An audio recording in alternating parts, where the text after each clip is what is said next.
নমস্কার, শুভ সন্ধ্যা সুপ্রিয় দর্শক। আজকে লাইভ সেশন শুরু করছি। আজকে লাইভ সেশনের আলোচনার বিষয় হলো উচ্চ মুদ্রাস্ফীতিতে অর্থনীতিতে স্মার্ট বিনিয়োগের কৌশল। বর্তমান উচ্চ মুদ্রাস্ফীতিতে বিনিয়োগকারীরা কি চ্যালেঞ্জের মুখে পড়ছেন এবং সেটিকে কিভাবে সামনা করবেন সেটি নিয়ে আজকের কিছু টেকনিক এবং আলোচনা।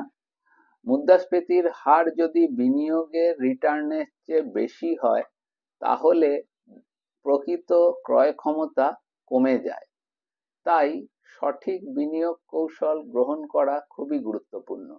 ইকুইটি ও মিউচুয়াল ফান্ডে বিনিয়োগ করা, ব্লু চিপ স্টক, ডিভিডেন্ড ভিত্তিক কোম্পানিতে বিনিয়োগ করা, কারণ এগুলি মুদ্রাস্ফীতির সঙ্গে তাল মিলিয়ে বাড়তে পারে। ইকুইটি মিউচুয়াল ফান্ড এবং ইনভেস্ট ফান্ড দীর্ঘমেয়াদী ভালো রিটার্ন দিতে পারে। দুই হচ্ছে গোল্ড ও কমোডিটি ইনভেস্টমেন্ট। মুদ্রাস্ফীতির সময় সোনা, গোল্ড ইটিএফ, ডিজিটাল গোল্ড বিনিয়োগে একটি নিরাপদ বিকল্প। সিলভার, ক্রুড অয়েল অন্যান্য কমোডিটিতে কিছু অংশে বিনিয়োগ করতে পারেন। তিন হচ্ছে inflation protected bond, FDs, floating rate bond এবং ইনফ্লেশন লিঙ্কড বন্ড, যেগুলি উচ্চ মুদ্রাস্ফীতিতে ভালো রিটার্নের বিকল্প। এফডি ল্যান্ডারিং করুন। ভিন্ন মেয়াদের এফডি রাখলে সুদের হারের ওঠানামা সামলানো সহজ হয়। রিয়েল এস্টেট এবং অল্টারনেটিভ ইনভেস্টমেন্ট, ভাড়া থেকে আয়, যেমন প্রপার্টি কেনা, ভাড়া মুদ্রাস্ফীতির সঙ্গে বাড়তে পারে।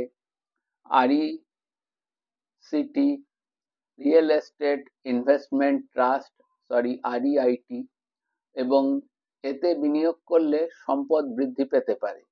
বাজার বিশ্লেষণ করে বিচক্ষণ সিদ্ধান্ত নিন এবং উচ্চ মুদ্রাস্ফীতিতে সঠিক বিনিয়োগের মাধ্যমে সম্পদ বৃদ্ধি করুন। ধন্যবাদ। আজকের লাইভ সেশন এখানেই শেষ করছি।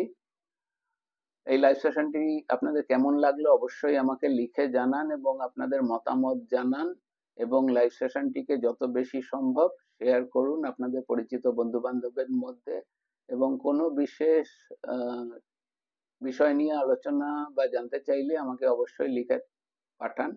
আমি সেটি উপস্থাপন করার যথাযথ চেষ্টা করব। ধন্যবাদ। নমস্কার।